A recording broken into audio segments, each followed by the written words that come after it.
Bonjour les amis, dans 120 secondes, vous saurez si le contenu de cette capsule vous intéresse. Et vous vous poserez alors la question suivante.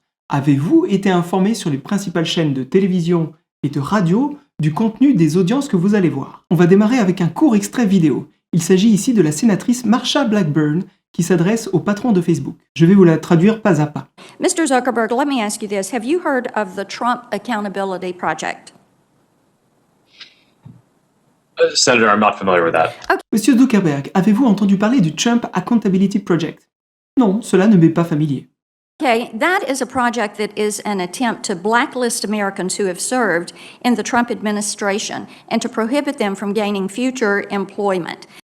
Ok, c'est un projet qui a pour but de blacklister les Américains qui ont servi dans l'administration Trump et à leur interdire un emploi futur. Now, in communist China, in Putin's Russia, in totalitarian states, the government regularly will issue a blacklist on their enemies. Enemies of the state are banned from getting a job, and if their names fall on the blacklist, they're out. Dans la Chine communiste, dans la Russie de Poutine, dans les pays totalitaires, le gouvernement va régulièrement publier une liste noire de leurs ennemis. Les ennemis de l'État se voient alors interdire d'obtenir un emploi. Et si leur nom figure sur la liste, ils sont mis à l'écart. Now, this seems disturbing that it would be happening here in this country. Il semble inquiétant que cela puisse se produire ici, dans ce pays, sous-entendu aux USA. So, Mr. Zuckerberg, do you agree with me there is seriously something wrong with an un-American blacklist tarring people from future employment simply because they belong to a different political party? Senator, I generally agree that people Monsieur Zuckerberg, êtes-vous d'accord avec moi pour dire qu'il y a sérieusement quelque chose qui ne va pas avec une liste noire américaine qui empêche les gens d'obtenir un futur emploi simplement parce qu'ils appartiennent à un parti politique différent? Vous l'avez compris, on vient de voir l'un des 3 ou 4 grands enjeux de ces audiences, qui va être de déterminer si Mark Zuckerberg sera incriminé. Alors je dis Mark Zuckerberg, mais Google, Twitter et d'autres vont être cuisinés de la même manière. Donc, il le sera dans le cas où la commission arrive à prouver si, comme en Chine, il y a un crédit social activé ou en développement aux USA, bloquant toute possibilité d'évoluer, de trouver un emploi, de voyager, de prendre les transports en commun, de communiquer, etc. Nous sommes le vendredi 4 décembre, je m'appelle Eric Delbecq, bienvenue sur lèvelevoile.com, une chaîne que je dédie à la réinformation. Si vous n'avez pas encore assisté aux 6 audiences avec les échanges entre les sénateurs et les patrons de Facebook et Twitter, si vous n'avez simplement pas le temps de les regarder, ou si vous souhaitez avoir une analyse de la situation, eh bien vous êtes au bon endroit. On va voir un résumé de tout ça et on va comparer ça avec l'information officielle. Ça mettra tout le monde d'accord, l'ensemble du spectre, aussi bien les non-complotistes que les autres, ou que ceux qui mettent des chapeaux en alu pour dormir. Mes vidéos sont étudiées pour être partagées surtout à ceux qui regardent les chaînes subventionnées. Et comme d'habitude, je vous mets les liens vers les vidéos complètes dans la description. Il y a 2 raisons pour lesquelles je fais cette vidéo aujourd'hui. La première, c'est que justement, 15 jours ont passé et la plupart des francophones ne sont toujours pas au courant de ce qu'il s'est réellement passé au Sénat américain lors de ces audiences du 17 novembre 2020, ni de l'impact que cela peut avoir sur nos vies d'occidentaux. La deuxième raison est que je suis en train de finaliser ma prochaine vidéo et que sa sortie est imminente.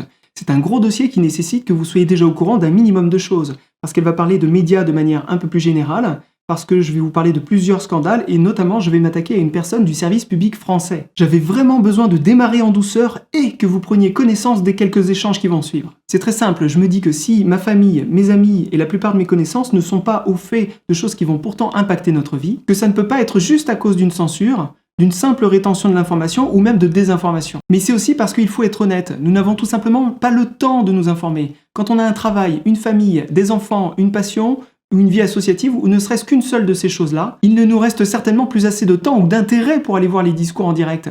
De vous à moi, levez la main pour voir qui se tape les débats en direct de l'Assemblée nationale ou d'ailleurs. Levez plus haut pour voir. On n'a tout simplement pas le temps. Allez, c'est parti. Pour ce premier extrait, il s'agit d'un montage pour aller vite. Vous irez voir l'intégralité de la vidéo par vous-même, parce qu'en vrai, ça prend des plombes. Ici, c'est juste pour voir les questions posées par le sénateur Josh Hawley et sa conclusion. Et je voudrais commencer par parler d'une plateforme interne appelée Task, que Facebook utilise pour coordonner les projets, y compris la censure. Ce qui m'interpelle particulièrement, c'est que la plateforme référence également la censure de Google et Twitter. Alors, si je comprends bien, les équipes de censure de Facebook communiquent avec leur homologue de Twitter et de Google, puis entrent les suggestions de censure de ces sociétés. Monsieur Zuckerberg, je vous le demande directement, dès maintenant et sous serment, est-ce que Facebook coordonne de quelque manière que ce soit sa politique et ses efforts de modération avec Google et Twitter? crois savoir qu'heureusement, cette plateforme de tâches peut être consultable. Allez-vous donc fournir à ce comité une liste qui référence toutes les notes de Google et de Twitter se trouvant sur cette plateforme de tâches? Sénateur, c'est quelque chose que je peux voir avec vous et votre équipe par la suite. Mais pourquoi ne pas vous engager pendant que vous êtes sous serment? C'est tellement mieux de le faire sous serment. Sénateur Cruz et Sénateur Lee vous ont tous deux demandé des listes de personnes, de sites web ou d'entités qui ont été soumis à la modération des contenus. Vous avez exprimé des doutes sur l'existence de ce genre d'informations. Mais vous avez aussi reconnu que la plateforme de tâches existe et qu'elle est consultable. Donc, allez-vous vous engager à fournir les informations que vous avez enregistrées sur le site web concernant la modération des contenus que votre société a entrepris? Oui ou non? Sénateur, je pense qu'il serait préférable de faire un suivi, mais une fois que je l'aurai fait, je serai heureux de pouvoir y donner suite. Ok, donc vous ne vous engagerez pas ici à le faire. Nous pourrions bien sûr demander une assignation pour cette information, mais j'aurais préféré l'avoir de votre plein gré. Que tout le monde prenne note que M. Zuckerberg a refusé à plusieurs reprises de fournir des informations qu'il sait avoir et qu'il a également reconnu avoir. Passons à un autre sujet. Vous avez bien compris, il s'agit ici de la plateforme de coordination de la censure appelée Task, partagée entre Facebook, Google et Twitter. L'idée, c'est que quand l'un des trois suggère de censurer, l'autre ou les autres deviennent proactifs et peuvent à leur tour prendre des décisions. Dans la version complète de la vidéo, au début, on peut voir Mark Zuckerberg qui ne se rappelle de pas grand-chose. Mais le sénateur, il lui rappelle à de nombreuses reprises comment fonctionnent ces outils de travail, ainsi que leur nom. Il le cuisine et Mark Zuckerberg finit par admettre que ces outils existent. Mais il traîne des pieds sur toutes les réponses et refuse de confirmer qu'il transmettra les listes demandées à de maintes reprises par le comité juridique. Notez bien dans un coin de votre tête que toutes les déclarations sont faites ici sous serment et que nous sommes aux États-Unis. Et on verra par la suite que ça a une énorme importance. Dans tous les cas, la défense risque très gros. Je ne sais pas si vous avez remarqué, à un moment donné, le sénateur demande à Mark Zuckerberg « Dites-vous que cet outil interne n'existe pas ?» Et là, si Mark avait répondu que non, ça n'existe pas, et si les sénateurs avaient la preuve que oui, eh bien, il se trouve que lorsque vous mentez sous serment, eh bien, c'est prison obligatoire. On verra plus loin qu'il y a plusieurs paliers. Mais retenez, si vous mentez, c'est prison obligatoire. Et maintenant, voici Centra, un petit bijou de technologie. Parlez-nous de Centra. Qu'est-ce que cet outil interne de Facebook appelé Centra? Sénateur, je ne suis pas au courant d'un outil portant ce nom. Eh bien, laissez-moi vous rafraîchir la mémoire. Il y a des preuves au-dessus de mes épaules. Centra est un outil que Facebook utilise pour pister ses utilisateurs. Pas seulement sur Facebook, mais sur l'ensemble d'Internet. Centra repère les différents profils qu'un utilisateur visite, les destinataires de leurs messages, leurs comptes qui sont en lien, les pages qu'ils consultent sur le web et qui ont des boutons Facebook. Centra utilise également des données comportementales pour suivre les comptes des utilisateurs. Monsieur Zuckerberg, combien de comptes ont fait l'objet d'un examen et ont été fermés grâce à Centra au cours de ces 7 dernières années? Sénateur, je ne sais pas parce que le nom de cet outil ne m'est pas vraiment familier. Avez-vous un outil qui fait exactement ce que j'ai décrit et que vous pouvez voir au-dessus de mon épaule ou dites-vous que cela n'existe pas? Sénateur, je dis juste que je ne suis pas familier avec ça et que je serais heureux de fournir et voir. Qu'il est surprenant, Monsieur le Président, de voir combien de personnes devant cette commission deviennent amnésiques. Peut-être quelque chose à voir avec l'air dans la pièce. Vous engagez-vous à nous donner une liste du nombre de fois où les employés de Facebook ont accédé à des informations personnelles d'utilisateurs à leur insu? Oui ou non? Monsieur le Président, pour conclure, je dirais simplement que ce que nous avons ici est une preuve évidente de la coordination entre Twitter, Google et Facebook. Monsieur Zuckerberg sait qu'il a le matériel pour poursuivre cette affaire, mais il ne se souvient pas, ou ne veut pas s'engager à nous le faire savoir. Nous avons la preuve que Facebook traque ses propres utilisateurs sur l'ensemble d'Internet, mais Monsieur Zuckerberg ne répondra pas à la question, ne se souviendra pas du nom, ne sera pas sûr si un tel outil est déployé dans ce sens, et ne s'engagera pas à nous donner des informations de base. Je voudrais vous dire ici que c'est totalement inacceptable et prévisible, parce que c'est exactement ce que les grandes entreprises technologiques ont fait au peuple américain et au Congrès depuis des années maintenant. Et c'est pourquoi il est temps que nous prenions des mesures contre ces requins de la finance. Merci, Monsieur le Président. Pour résumer, Centra est un outil interne à Facebook qui a pour but, alors au choix, de pister ou d'espionner ses utilisateurs à leur insu, y compris toute leur activité hors de Facebook. Je vous donne un exemple. Vous êtes sur un PC qui a déjà lancé Facebook une première fois, ou vous êtes sur votre téléphone. Vous n'êtes pas connecté à Facebook, mais votre application est installée sur votre smartphone. Eh bien, cet outil est fait pour créer des liens entre vos différents comptes, voir tous vos emails par exemple. En conclusion, ce sénateur, comme tous les autres, essaye de pousser la défense au parjure. Ici, Mark Zuckerberg refuse d'obtempérer. Et dans ce cas de figure, les sénateurs vont donc prendre des mesures. Allez, on enchaîne tout de suite avec le sénateur Ted Cruz, qui tend un piège cette fois-ci à Jack Dorsey, le patron de Twitter et le patron de Facebook. Facebook, Twitter et Google ont un pouvoir énorme. Ils ont le monopole du discours public dans l'arène en ligne. Ils ont encore plus de pouvoir pour réduire au silence la dissidence, et c'est un instinct totalitaire que je pense dangereux. En même temps, Big Tech exerce un pouvoir massif et jouit également d'une grande liberté d'entreprise grâce à l'article 230. Ok, ça c'était pour l'ambiance. Maintenant, un petit peu de contexte. Ce sénateur, il semble avoir passé du temps au téléphone la veille de cette audition avec les deux patrons pour les prévenir qu'ils allaient avoir à produire tout un tas de documents, pour les préparer psychologiquement. Dans les négociations, on appelle ça les valider. L'idée, c'est qu'ils ne puissent pas se défiler en disant « Ah, je sais pas si je peux le faire, je vous le dirai demain », parce qu'ils ne sont sous serment que ce jour-là, le jour de l'audition. Sur l'extrait qui vient, le sénateur leur demande de donner la liste de toutes les censures pour raisons politiques, 2016, 2018 et 2020, afin qu'ils puissent comparer et vérifier si un parti politique n'a pas été désavantagé en l'espace de 4 ans. Dans l'intérêt de la transparence que vous avez dit vouloir adopter, vous engagez-vous dès maintenant, lors de cette audience, à répondre à ces questions par écrit. C'est exactement ce que nous recherchons alors que nous pensons construire à partir de la loi 230. Est-ce un oui que vous répondez à ces questions par écrit? La transparence non seulement des résultats mais aussi de notre processus. Est-ce un oui que vous répondez à ces questions par écrit? Nous allons certainement examiner et voir ce que nous pouvons faire. Et y répondre réellement et non pas nous donner de double langage juridique sur les raisons pour lesquelles vous ne nous donnez pas de détails. Y répondre. Vous engagez-vous auprès de ce comité à répondre à ces questions? Nous allons travailler pour répondre à une plus grande transparence autour de notre... D'accord, c'est un non. Monsieur Zuckerberg, et vous? Vous engagez-vous à ce que Facebook réponde à ces questions spécifiques en cataloguant le nombre de cas où les démocrates en 2016, 2018 et 2020 ont été réduits au silence par rapport au nombre de cas où les républicains étaient réduits au silence sur Facebook? Sénateur, je ne suis pas sûr que nous ayons ces données à disposition, mais je vais assurer le suivi avec vous ou votre équipe. Ok, je vais prendre ça comme un oui, et je vais prendre Twitter. Nous verrons si c'est un oui ou si la transparence est fausse. Techniquement, c'est ici que le piège se referme, parce que s'ils donnent leur liste et qu'elle finit par prouver une sorte de favoritisme, ils sont cuits. Logique. Et certains vont me dire, oui, mais ils peuvent pipoter s'ils veulent. Si la liste demandée omet des cas déjà recensés par la commission, il n'y aura pas de nouvelle sommation, ça sera la sanction directement. Gardez à l'esprit qu'à chaque fois qu'un chef d'entreprise refuse de transmettre les documents demandés, la Cour se réserve le droit d'aller les récupérer elle-même par tous les moyens légaux. L'extrait suivant parle de comptes de 2 journaux très connus qui ont été censurés à tort. Il est ici reproché à Twitter des pratiques étonnantes. On donne ici l'exemple d'un post qui a été censuré et qui est à l'origine du blocage d'un compte Twitter. Et bien même quand le post est reconnu comme étant finalement légitime, le déblocage du compte semble pouvoir se faire à condition que l'utilisateur se plaigne et qu'il supprime quand même son propre tweet. Revenu avec. Mon compte n'est plus suspendu, j'ai supprimé le tweet.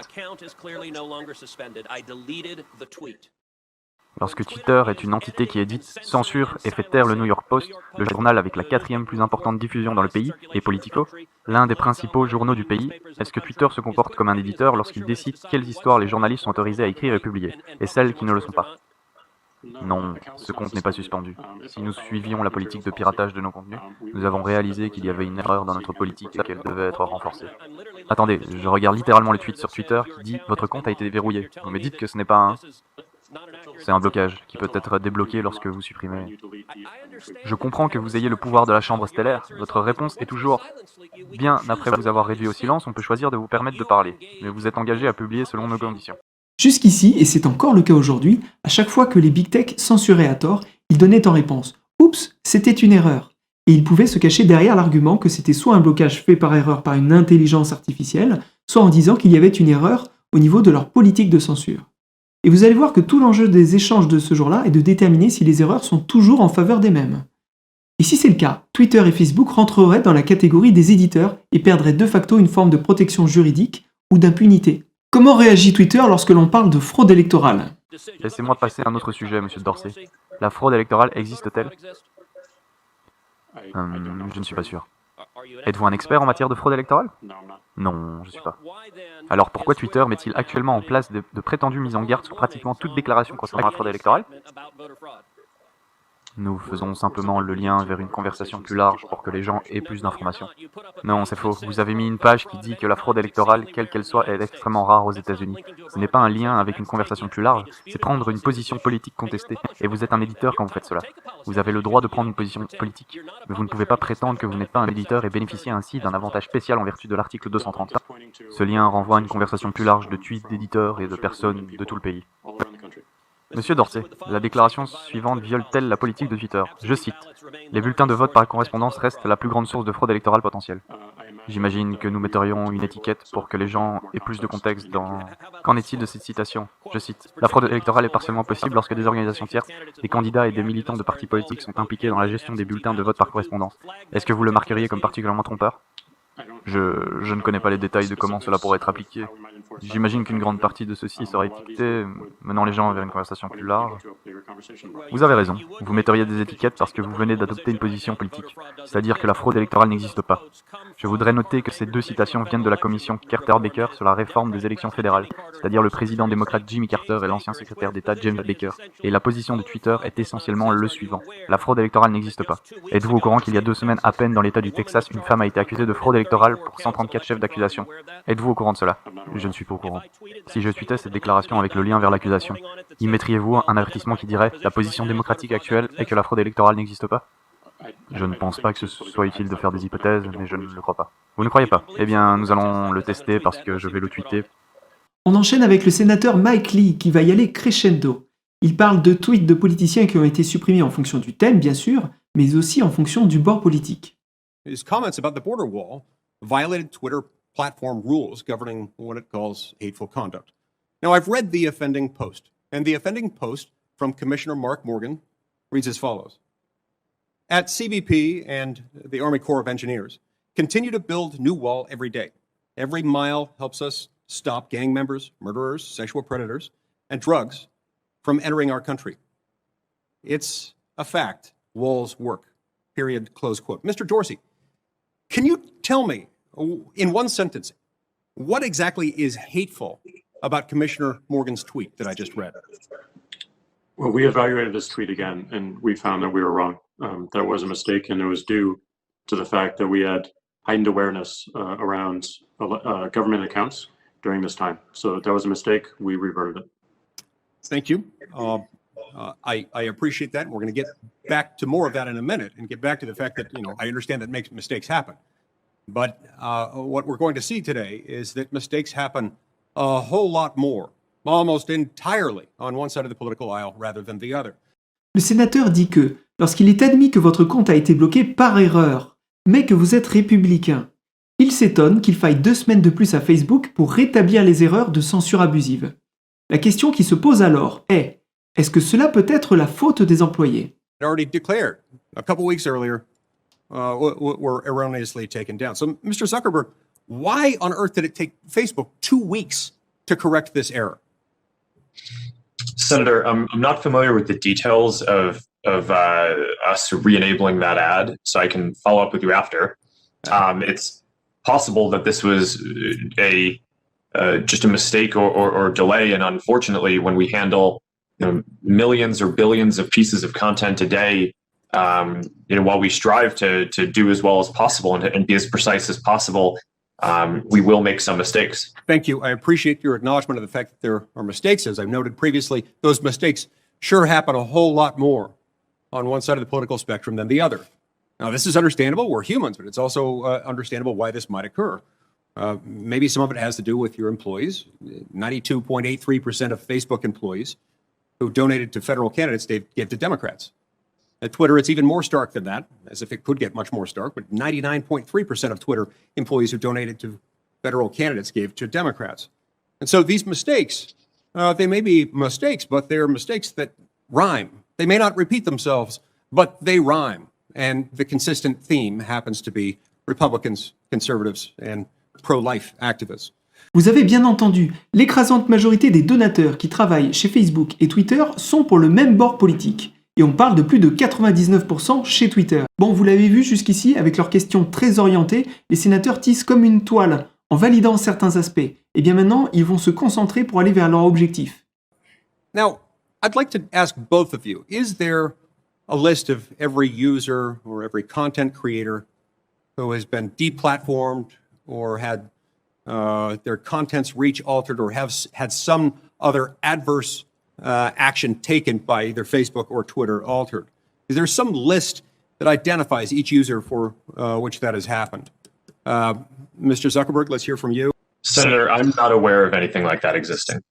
Mr. Dorsey, how about you? Facebook post was almost immediately tagged with the following, quote, election officials say that voter fraud, which is historically rare, has not affected the outcome in this election. They have confirmed that mail-in voting was conducted in accordance with state voting rules. I hope this kind of manipulation wasn't intentional, but it's getting harder and harder for me to accept the premise that it could be anything but intentional. And if it was intentional, it's yet more evidence that Facebook's actions surrounding this election are incongruent with the promises that you've made to your own users. And that's a problem. Sur la première partie de cette vidéo, on leur demande s'il existe une liste de gens bannis ou de gens qui n'ont pas respecté les règles de Facebook notamment. Mark Zuckerberg répond que non, sous serment. Alors que la partie que vous ne voyez pas, c'est que M. Dorsey de Twitter répond que oui, cette liste existe. La finalité de tout ça, c'est de déterminer si, comme en Chine, les lanceurs d'alerte ou les gens qui ne respectent pas l'avis d'un parti politique sont également fichés. Sur la deuxième partie de cet extrait, M. Lee remarque que Twitter censure tous ceux qui tentent de parler ou dévoiler la fraude électorale aux USA. Il explique qu'à ses yeux, le cumul de toutes ces erreurs tend vers une évidence, que les erreurs vont toujours en faveur du même bord politique. Et s'il fallait apporter une conclusion à ça, eh bien c'est que suite à un nombre trop important de manipulations de l'information politique, Twitter, comme Facebook, devront être requalifiés en éditeurs et ainsi perdre leur protection juridique. Et maintenant la dernière partie où tout est dit. Bon visionnage. Dont vos employés agissent comme si vous étiez les dieux invincibles de la Silicon Valley. Facebook et Twitter n'ont pas le dernier mot dans ce qui compte, comme de vraies nouvelles dans ce pays, même si vous avez commencé à vous comporter comme des éditeurs et des distributeurs de nouvelles. Mes collègues et moi-même vous avons demandé à maintes reprises au fil des ans d'être plus transparents et d'assumer vos responsabilités. Vous avez choisi de ne faire ni un ni l'autre. Il nous appartiendra donc de modifier la loi existante et de vous demander des comptes au nom du peuple américain. L'article 230, les réformes que nous allons mettre en place, vont supprimer cette protection en matière de responsabilité que vous avez transformée en mur opaque. Que vous et vos modérateurs de contenu, qu'ils soient des algorithmes ou des êtres humains, ou une combinaison des deux, se cachent derrière. Et la loi sur la liberté et la diversité des points de vue en ligne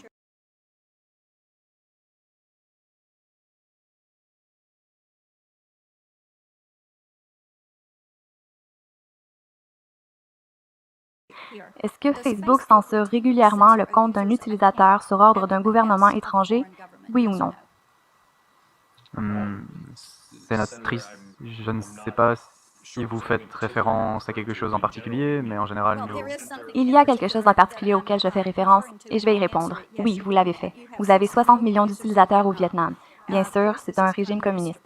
Sous les ordres du gouvernement vietnamien, est-ce que Facebook a fermé et banni le compte d'un dissident vietnamien parce qu'il critiquait la politique foncière du gouvernement, oui ou non? Sénatrice, je ne connais pas tous les détails de cette affaire, mais je crois que nous avons peut-être fait cela, et qu'en général, nous essayons de suivre la loi locale. Oui, vous l'avez fait, et vous l'avez tenu à l'écart pendant 3 mois. En Turquie, est-ce que Facebook a une politique anti-blasphème où il retire les photos du prophète Mohamed si le gouvernement turc lui ordonne de le faire? Sénatrice, encore une fois, nous n'avons pas de politique contre cela, mais nous suivons... Eh bien, la réponse est oui. Eh bien, nous suivons les lois locales. La réponse est oui. En Russie, sous la pression du gouvernement russe, est-ce que Facebook a retiré un post annonçant le rassemblement et le soutien du dissident Alexei Navalny? La réponse est oui, je vais vous aider. Pensez-vous qu'il est du devoir de Facebook de se conformer à la censure étatique afin de pouvoir continuer à fonctionner, à faire des affaires, à vendre des publicités dans ce pays? En général, sénatrice, nous essayons de respecter les lois de chaque pays où nous opérons et faisons des affaires. OK. Et je pense que vous privilégiez le profit au détriment du principe quand vous regardez ces pays, et aussi la Chine communiste qui vous a interdit l'accès à ses citoyens. Vous ne pouvez pas y opérer. En Chine, Twitter, vous avez un adversaire. Vous avez une entreprise, Weibo, qui appartient au Parti communiste chinois. Mais vos entreprises, même si elles sont interdites là-bas, vous essayez toujours de faire des affaires dans ces pays. Monsieur Dorsey, est-ce que Twitter fait des affaires avec Huawei? Je ne crois pas, non, mais nous pouvons faire un suivi. Oh, je peux répondre pour vous, monsieur. Vous avez contribué au lancement du Mate 3 Pro 5G de Huawei et il est présent sur le site de la page marketing de Twitter. Et qu'en est-il de Alibaba? Vous faites des affaires avec la société de Jack Ma, avec leur lien avec le Parti communiste chinois? Si par des affaires, vous entendez le fait de permettre aux gens de faire de la publicité sur notre plateforme? Votre réponse est oui. Monsieur Zuckerberg, savez-vous que l'année dernière, le principal régulateur d'Internet en Chine a accepté de dépenser plus de 800 000 $ pour le porte-parole communiste, le People's Daily, et ils l'ont fait pour pouvoir faire de la publicité et promouvoir la Chine auprès du peuple américain sur Facebook. Le but de tout cela, et la réponse à cela, Monsieur Zuckerberg, que vous soyez au courant ou non, et que vous l'êtes probablement, et vous savez que ce qu'ils font, c'est d'accéder à ce marché. C'est pourquoi nous allons surveiller de très près ce que vous faites tous avec Libra et ce que vous faites avec Square. Parce que nous voyons ce qui s'est passé. Il est important pour nous de protéger les gens et de protéger les droits de l'homme. Monsieur Zuckerberg, laissez-moi vous demander ceci. Avez-vous entendu parler du Trump Accountability Project? Sénatrice, je n'en ai pas entendu parler. OK, c'est un projet qui vise à mettre sur une liste noire les Américains qui ont servi dans l'administration Trump et à leur interdire d'obtenir un emploi futur. Maintenant, dans la Chine communiste, dans la Russie de Poutine, dans les États totalitaires, le gouvernement va régulièrement publier une liste noire de leurs ennemis. Les ennemis de l'État se voient interdire d'obtenir un emploi et si leur nom figure sur la liste, ils sont éliminés. Il semble inquiétant que cela se produise ici, dans ce pays. Monsieur Zuckerberg, êtes-vous d'accord avec moi pour dire qu'il y a quelque chose de grave dans une liste noire américaine qui empêche les gens d'obtenir un futur emploi simplement parce qu'ils appartiennent à un parti politique différent? Sénatrice, je suis généralement d'accord avec le fait que les gens ne devraient pas être discriminés en raison de leurs convictions politiques. OK, c'est une étape positive. Maintenant, sur Facebook, j'ai écrit dans un post, et je cite, « Le Trump Accountability Project est l'épidémie de la cancel culture. Notre nation a longtemps bénéficié d'un débat politique solide et cet effort pour faire taire ceux qui soutiennent notre président est ignoble. » Comme vous pouvez le voir dans cette déclaration, rien n'a été dit sur l'élection ou les résultats, que ce soit directement ou indirectement. Mais d'une manière ou d'une autre, j'ai reçu cette étiquette de signalement au sujet des élections. Donc, ce que chacun d'entre vous doit réaliser, et vous l'avez entendu plusieurs fois aujourd'hui, vous dites que vous ne tenez pas de liste. De toute évidence, vous avez une liste, parce que certains d'entre nous sont régulièrement censurés et signalés par vos modérateurs de contenu. Voulons-nous voir ces listes? Oui. Comment avez-vous construit ces listes? Nous voulons le savoir. Je rappelle à chacun d'entre vous que vous êtes dans les premiers services. Vous êtes un service d'information. Vous devez être la nouvelle place publique. Mais ce que vous faites avec votre pouvoir, que vous avez obtenu parce que la loi fédérale vous a donné la capacité de vous lever et de vous développer sans être frappé par des poursuites judiciaires, vous avez utilisé ce pouvoir pour vous emporter. Vous l'avez utilisé pour faire taire les conservateurs. Vous l'avez utilisé pour construire votre liste. Vous avez utilisé ce pouvoir pour réagir comme si vous déteniez tout le pouvoir, que vous pouviez prendre ces décisions. Vous avez conduit cette cancel culture parce que vous n'avez pas demandé des comptes à vos modérateurs. Vous avez refusé d'assumer la responsabilité de vos employés et de leurs actions. Donc, vous imposez des règles en matière de respect de la vie privée, de sécurité de données, de modération de contenu, de protection sur la responsabilité, définir qui est un éditeur dans l'espace virtuel. C'est à nous qu'il revient de le faire, parce que vous avez prouvé que vous n'avez pas la volonté, la force, la capacité et que vous n'accepterez pas la responsabilité de le faire vous-même. On a vu qu'avec cette technique de l'entonnoir, ils ont amené à plusieurs reprises Facebook et Twitter à valider ou même avouer plusieurs points. La sénatrice annonce « Vous faites des blocages d'opposants politiques sur ordre d'un gouvernement étranger », sous-entendu de plusieurs gouvernements étrangers. Facebook répond « Oui, de manière locale ». Par exemple, Vietnam pour le Vietnam, la Turquie pour la Turquie, la Russie pour faire taire la dissidence d'Alexis Navalny. Facebook dit « Oui, car ce sont les lois locales dans les pays où nous faisons des affaires ». Et là, la sénatrice, elle n'a plus qu'à reformuler pour confirmer que les profits sont privilégiés au principe. Check. Vous l'avez compris, une partie du marché avec la Chine est interdite dans les deux sens. La Chine a ses propres grosses plateformes de vente et ses réseaux sociaux. Du côté américain, on est protectionniste. 1. Pour ne pas délocaliser trop les emplois en Chine. 2. Pour empêcher que les grosses entreprises chinoises ne s'implantent et raflent le marché américain dans plusieurs domaines, typiquement la téléphonie ou une grosse partie du marché automobile. La sénatrice ici, elle arrive à confirmer que le business se fait bien avec la Chine. Même si au début, on a vu Dorsey de Twitter dire non, et bien au final, on a vu que c'était oui. En conclusion, les GAFA permettent à la Chine d'accéder au marché américain, alors que c'était contre la politique du gouvernement en place qui se trouve être actuellement l'un des plus protecteurs par rapport à la concurrence déloyale. À ce stade-là, ils sont catégoriques.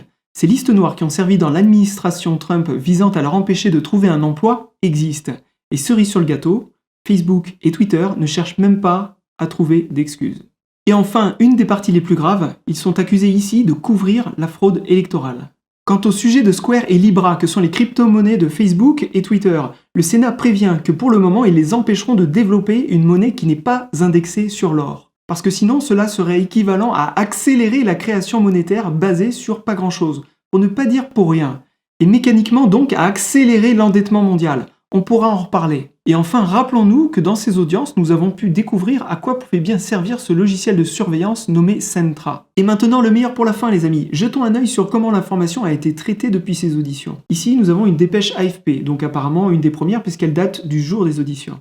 Il faut savoir qu'il y a deux canaux principaux, il y a AFP et Reuters. Quand l'info arrive de là-haut, en général, tous les autres médias, tous les autres canaux reprennent exactement la même info à quelques mots près. Ici, ça nous dit « Twitter et Facebook défendent leur impartialité politique au Sénat américain ». Très bien. Ici, il y a la pluie et le beau temps, ça parle de rien, je vous laisserai regarder. Et à partir de là, ça nous parle que d'avis de sénateurs démocrates, dont on n'a pas entendu parler. Mais les démocrates demandent plus de sévérité, pas moins. Là, on est en train de parler de modération des contenus, comme quoi ils demandent un peu plus de censure. Pendant les mois de tension avant le scrutin et la période actuelle de dispute, les deux entreprises californiennes ont déployé un arsenal sans précédent de mesures pour juguler la désinformation et les tentatives de discréditer le processus démocratique, y compris de la part du chef de l'État. Des efforts qualifiés de tout petits pas par un sénateur démocrate. D'accord ? Monsieur Zuckerberg, combien de fois Steve Bannon a-t-il le droit d'appeler au meurtre de hauts responsables du gouvernement avant que Facebook suspende son compte, a-t-il continué ? Les réseaux ont récemment sévi contre cet ancien conseiller de Donald Trump qui soutient ces théories infondées sur des fraudes massives et a appelé au meurtre d'Anthony Fauci, directeur de l'Institut des maladies infectieuses entre autres. Mais nos règlements ne sont basés sur aucune idéologie, a souligné Jack Dorsey, le patron de Twitter. Nous croyons fermement dans l'impartialité et nous appliquons nos règles équitablement. Est-ce que c'est vraiment ce que vous avez vu dans les auditions ? Allez, une dépêche du lendemain. Donc là, je ne connais pas bien la tribune, mais je vois juste qu'ils utilisent le crédit photo de Reuters. Pourquoi pas ? Elle date du 18, c'est parti. Fake news et élection présidentielle. Facebook et Twitter se défendent face au Sénat américain. Tout à fait. Là, il n'y a rien, la pluie du beau temps. En parlant de pluie du beau temps, il y a un bel exemple là. Jack Dorsey et Mark Zuckerberg, tous deux présents par visioconférence, Covid-19 oblige, ont été cuisinés durant plus de 4h30 par les sénateurs américains mardi. Vrai, mais on s'en fout. Sans surprise, un grand nombre de questions se sont donc focalisées sur le scrutin et la manière dont les deux dirigeants ont dirigé leur barque durant cette échéance historique. Et c'est parti. Lutte contre les fake news, des efforts insuffisants. De nombreux élus démocrates ont pointé la façon dont Donald Trump et une partie de sa famille politique, qui refusent de reconnaître leur défaite, utilisent les réseaux sociaux pour faire circuler de fausses informations à ce sujet et inciter leurs troupes à rester mobilisées. Les nombreuses allégations de fraude, pour la grande majorité sans fondement, qui circulent sur les réseaux sociaux ont notamment suscité leur inquiétude. Si les élus démocrates ont été nombreux à saluer les efforts déployés par Twitter et Facebook pour limiter l'impact de ces publications, tous ont également suggéré que les deux plateformes n'en faisaient pas assez, et ont contesté l'efficacité de certaines mesures adoptées jusqu'à présent. Je me demande si le fait de labelliser les messages publiés par le président sert vraiment à quelque chose. Cela les empêche-t-il vraiment, lui et ses alliés, de répandre des mensonges auprès de millions d'Américains, s'est interrogé, pia. Là, ça nous parle que de démocrates américains, dont moi j'ai pas entendu parler, mais j'ai pas tout fouillé non plus. Et à aucun moment ça ne me donne les enjeux vraiment, ça ne me dit vraiment ce qui s'est passé et ce que risquent les patrons de Twitter et Facebook. Donc là voilà, c'est l'info que j'ai ici quand je cherche sur internet, sur Google, je tombe que sur ça. Juste pour redonner un tout petit peu de contexte, vous pouvez bien entendu aller sur odyssey.com et regarder ma vidéo du 8 novembre où je montre tout un tas de cas de fraude, et vous pouvez également jeter un œil sur l'actualité traduite la plus récente venant des USA. De nouvelles images de surveillance de la State Farm Arena qui montrent 4 travailleurs électoraux en train de compter les bulletins de vote après avoir demandé à tout le monde de prendre congé. L'avocate Jackie Pick s'est portée volontaire pour la campagne de Trump afin de les aider dans le procès. Elle a déclaré que l'équipe avait reçu des images vidéo du centre de comptage des votes de la State Farm Arena dans le comté de Fulton en Géorgie. Dans la vidéo, on peut voir 4 employés qui sont restés dans les locaux après que le reste du personnel ait été prié de partir. Une fois seuls, les 4 travailleurs ont sorti des bulletins qui étaient rangés sous les tables et ils ont procédé au comptage pendant au moins 2 heures sans surveillance. Ils ont donc commencé à retirer ces bulletins de vote de dessous cette table. Cette table, la noire, a été placée là par la dame avec les tresses blondes vers 8h22 du matin. Elle a donc mis cette table-là, c'est donc la même personne qui se trouve derrière maintenant, la même personne qui a fait sortir tout le monde sous prétexte qu'ils vont arrêter de compter les bulletins de vote. C'est cette même personne-là qui a mis la table là, à 8h22 du matin. J'ai vu les 4 valises sortir de sous la table. Vous voyez le monsieur en rouge? Il vient d'en sortir une. Pourquoi ces bulletins se trouvaient-ils là, séparés des autres bulletins? Et pourquoi sont-ils en train de les compter, tout seuls, sans observateur? Là est la question. Et pour terminer en beauté, jetons un œil sur mon site d'informatique préféré français et de la news qui vient de tomber aujourd'hui. Donc le 4 décembre 2020, la justice américaine poursuit Facebook pour discrimination à l'embauche. On a vu que c'était vrai, puisque Facebook et Twitter embauchaient quasiment exclusivement des démocrates. Mais c'est pas ce que dit le texte. Le département de la justice des États-Unis a annoncé jeudi 3 décembre lancer des poursuites contre le groupe Facebook pour discrimination à l'embauche. Le réseau social est accusé d'avoir privilégié des postes à des ressortissants étrangers au détriment de candidats américains, nous apprend l'AFP. C'est pas du tout ce qu'on nous a dit. Plus de 2600 postes offerts à des ressortissants étrangers. En gros, ok, allez, on va un peu plus loin. Comme le rapporte l'AFP, un message clair envoyé par l'administration Trump qui a fait de la lutte contre l'immigration son cheval de bataille. Le sujet n'a rien à voir. Quand vous regardez le titre, ça match. Quand vous regardez les premières lignes, c'est totalement l'inverse en général. Vous comprenez maintenant l'intérêt de tous ces médias indépendants qui commencent à fleurir de partout sur Internet pour contourner l'espace médiatique subventionné? C'est presque fini les amis. Retenez que malgré les apparences, tout ira bien et je vous dirai pourquoi. Il ne me reste plus qu'à vous inviter à partager à tous ceux qui aimeraient savoir comment fonctionnent Facebook et Twitter, et par extension Google dont on reparlera très bientôt. Et pourquoi pas vous abonner? Je ne vous l'ai pas demandé jusqu'ici, mais vous avez tout de même été plus de 300 à me suivre sur odyssey.com pour ma toute première semaine de diffusion. Merci beaucoup. Vous l'avez vu, la plateforme Odyssey a été victime de son succès. Elle rencontre encore régulièrement des ralentissements. Pour pallier à ça, je continue encore quelques temps à poster sur YouTube et surtout sur le site lèvelevoile.com. Ma prochaine vidéo est quasiment finalisée, alors je vous dis à très vite.